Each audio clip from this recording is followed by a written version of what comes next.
Hi, boys and girls. It's Miss Reynolds with B.O.R.E.D. Better Off Reading Every Day. Today is the first day of the 2021 baseball season for the New York Mets, and I have a really good one for you. I have The Littlest Leaguer by Cy Hoff, and this is a I Can Read book reading beginning level 1.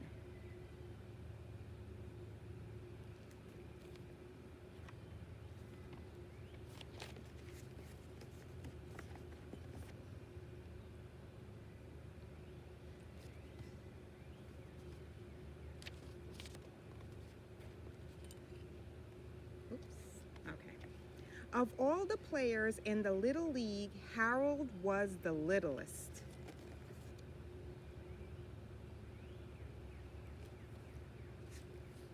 Maybe you ought to go home and come back next year, said Shirley, the shortstop. Maybe you ought to go home and not come back at all, said Big Leon, who played first base because he had such a long reach.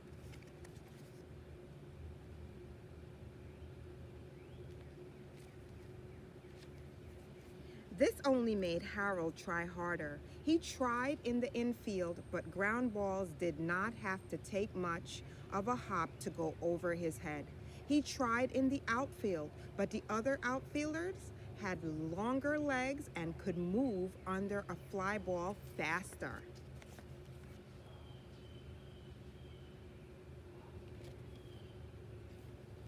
Harold tried to make up for all this as a hitter, but there seemed to be no bat light enough for him, and balls zoomed past him before he could swing.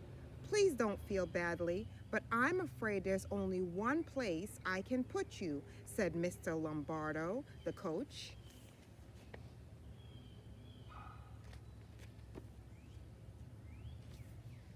He put Harold on the bench. Harold sat there game after game, wearing out the seat of his pants. Sometimes he took care of the team's bats.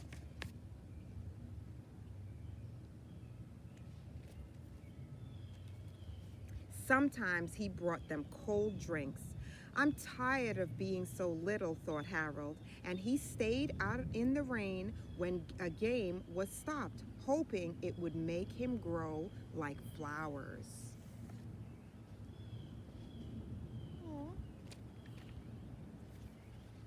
All it did was make him wet.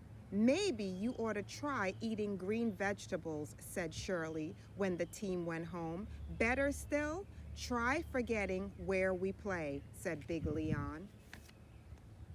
Oh, that Big Leon, not so nice. Na na na. That night, Mr. Lombardo came to Harold's house. He knew his littlest leaguer needed cheering up.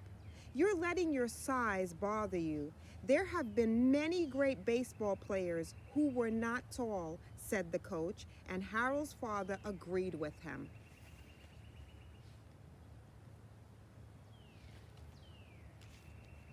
The two men talked about short players who were in the Baseball Hall of Fame, and Harold listened until he had to go to sleep. So Harold kept sitting on the bench game after game until it was the last game of the season.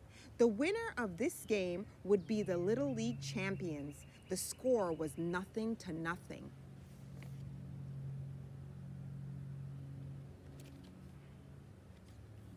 Harold watched Shirley catching line drives and making great plays at shortstop. But in the top of the third, the score was still 0-0.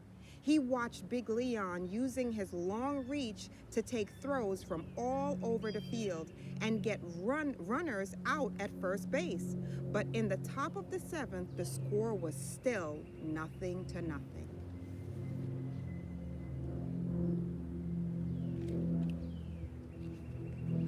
Oh, if I could only help them, really help them, thought Harold, as the team came in to take their final turn at bat in the last half of the ninth inning. Move over, said Big Leon, shoving him off the bench.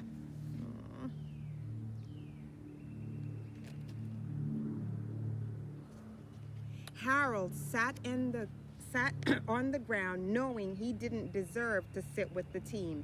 He just kept sitting there thinking of all those short players in the Baseball Hall of Fame. Then, with 2 out, the next 3 batters got infield hits and Harold's team had the bases loaded. "Oh," cried a voice.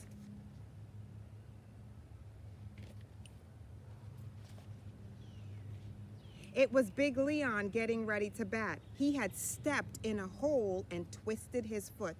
"I can't walk on it. I can't even stand on it," said Big Leon as they helped him back to the bench. It pays to be nice. "Harold, it's up to you now.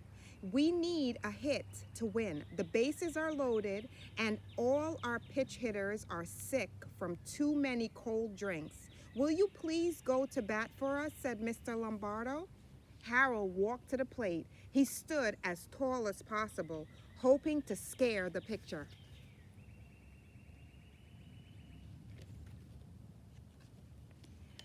But Knuckles Smith, the opposing pitcher, threw a fastball right across the plate.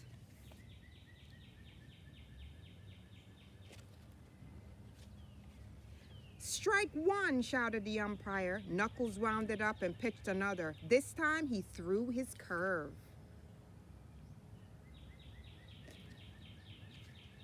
"Strike two," shouted the umpire. On the bench, Harold's team groaned. Some of them got ready to leave. "It's all over," said Big Leon.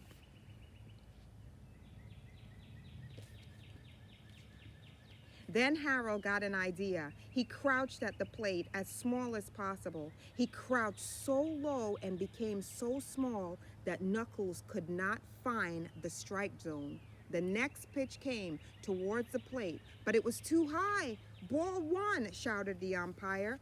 Ball one. Knuckles threw again and again, but one pitch was too low and the other was too wide. The count was 3 balls and 2 strikes.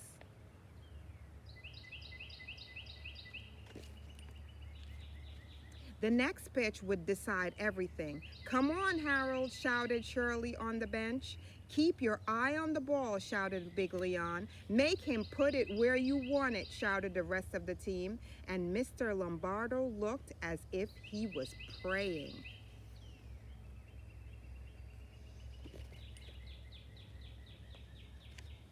The ball floated towards the plate. It was Knuckles Smith's slow ball, his change of pace, which always fooled batters. Harold closed his eyes and swung with all his might, and pow, he connected.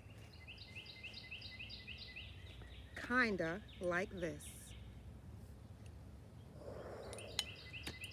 Oh, and that was not good. Sorry, baby girl. Oops.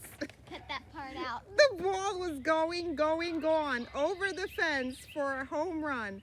Harold ran around the bases from first to second, from second to third. He crossed home plate and his teammate picked him up and carried him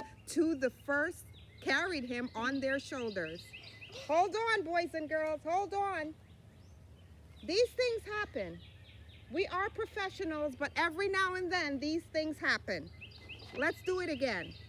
The ball was gone over the fence for a home run. Harold ran around the bases from first to second, from second to third. He crossed home plate. His teammates picked him up and carried him on their shoulders.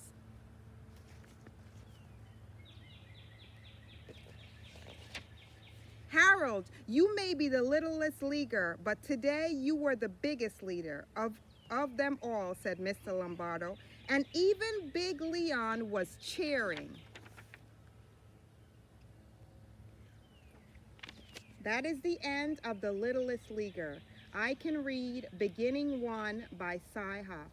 Boys and girls, it is Miss Reynolds with B.O.R.E.D. I do not own the rights to any of these books that I read to you, but I do love storytelling magic. And the magic of today's story, besides me accidentally hitting little boy Debbie off her seat, off her stand, is that we are cheering because we're all #1 fans. So what do you have to say now that it's time to play? Let's go Yankees! Let's go Mets! Let's go Yankees! Let's go Mets! Let's